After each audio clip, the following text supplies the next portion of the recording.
কাশ্মীরকে কেন্দ্র করে সম্প্রতি ফের উত্তেজনা বাড়তে শুরু করেছে দক্ষিণ এশিয়ার দুই পরমাণু শক্তিধর প্রতিবেশী রাষ্ট্র ভারত ও পাকিস্তানের মধ্যে।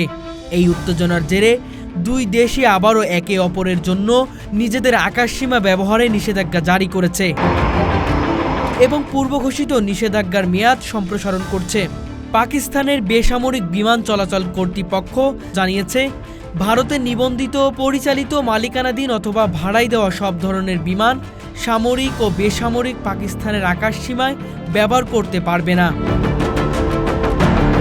এই নিষেধাজ্ঞা কার্যকর থাকবে আগামী কয়েকদিন পর্যন্ত।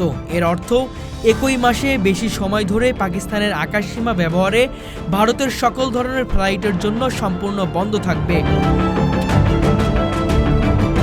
এদিকে পাকিস্তান এমন পদক্ষেপের পাল্টা প্রতিক্রিয়ায় Bharat directorate general of civil aviation এক বিবৃতিতে জানিয়েছে, পাকিস্তান নিবন্ধিত, মালিকানাধীন, পরিচালিত বা ভাড়ায় দেওয়া সব ধরনের বিমান, যার মধ্যে সামরিক বিমান অন্তর্ভুক্ত, গত 23 জুন পর্যন্ত ভারতের আকাশসীমা ব্যবহার করতে পারবে না। এই সিদ্ধান্ত দুই দেশের মধ্যে পরিবহন ও সংযোগ ব্যবস্থা আরও এক ধাপ দুর্বিষহ করে তুলেছে। এই সাম্প্রতিক নিষেধাজ্ঞার পেছনে মূল কারণ হিসেবে দেখা হচ্ছে কাশ্মীরের পেহেলগামে গত মাসে সংঘটিত এক ভয়াবহ সন্ত্রাসী হামলাকে। 22 এপ্রিল তারিখে পেহেলগাম এলাকায় অজ্ঞাত বন্দুকধারীদের হামলায় 26 জনের প্রাণহানি ঘটে। এর মধ্যে অধিকাংশ ছিলেন ভারতীয় নিরাপত্তা বাহিনীর সদস্য। এই হামলার পর ভারত একের পর এক কড়া পদক্ষেপ নিতে শুরু করেছে পাকিস্তানের বিরুদ্ধে। আকাশসীমা ব্যবহার নিষেধ করা শুধু একটি প্রযুক্তিগত বা পরিবহন সংক্রান্ত বিষয় নয়, এটি একটি রাজনৈতিক ও কূটনৈতিক বার্তা।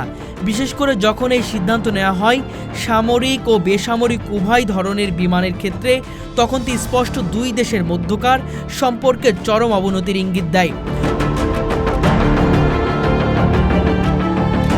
বিশেষজ্ঞরা বলছেন, এই ধরনের নিষেধাজ্ঞা শুধু যোগাযোগের উপর প্রভাব ফেলবে না, বরং বাণিজ্য, কূটনৈতিক ও আঞ্চলিক নিরাপত্তার ক্ষেত্রেও উদ্বেগ বাড়ায়। ভারত ও পাকিস্তানের মধ্যে আকাশসীমা সংক্রান্ত এই ধরনের নিষেধাজ্ঞা আগে 2019 সালে দেখা দিয়েছিল। যখন পুলওয়ামা হামলার পর উভয় দেশ যুদ্ধের দ্বারপ্রান্তে পৌঁছে গিয়েছিল, তখন কয়েক মাস ধরে আকাশসীমা আংশিক ও সম্পূর্ণরূপে বন্ধ রাখা হয়েছিল। ভারত ও পাকিস্তানের মধ্যে আকাশসীমা বন্ধ থাকার ফলে শুধু দ্বিপাক্ষিক ফ্লাইট নয়, বরং আন্তর্জাতিক বাণিজ্যিক বিমানও চলাচলের বিরূপ প্রভাব পড়েছে। দক্ষিণ এশিয়া, মধ্যপ্রাচ্য ও ইউরোপের মধ্যে চলাচলকারী বহু আন্তর্জাতিক ফ্লাইট সাধারণত ভারত পাকিস্তানের আকাশপথ ব্যবহার করে সময় ও জ্বালানি সাশ্রয় করে।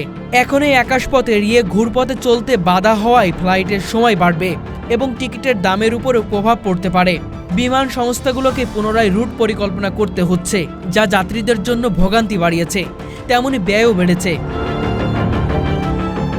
ভারত ও পাকিস্তানের মধ্যে এই ধরনের উত্তেজনা দক্ষিণ এশিয়ার সামগ্রিক ভূ রাজনৈতিক ভারসাম্যের প্রভাব ফেলে, বিশেষ করে চীন, যেটি পাকিস্তানের দীর্ঘদিনের মিত্র এবং বর্তমানে কাশ্মীর সংলগ্ন অঞ্চলে চীন পাকিস্তানের অর্থনৈতিক করিডোর প্রকল্পে বিপুল বিনিয়োগ করছে।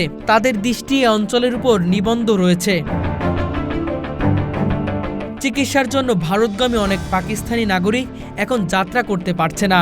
একইভাবে দুই দেশের বহু শিক্ষার্থী যারা একে অপরের দেশে পড়াশোনা বা কাজ করছেন, তারাও এখন নিষেধাজ্ঞার কারণে সংকটে পড়েছেন। দুই দেশের এই পাল্টাপাল্টি পদক্ষেপ ও আকাশসীমা নিষেধাজ্ঞা আরও স্মরণ করিয়ে দিচ্ছে ভারত পাকিস্তান সম্পর্ক কতটা নাজুক ও দ্রুত অস্থিতিশীল হয়ে উঠতে পারে।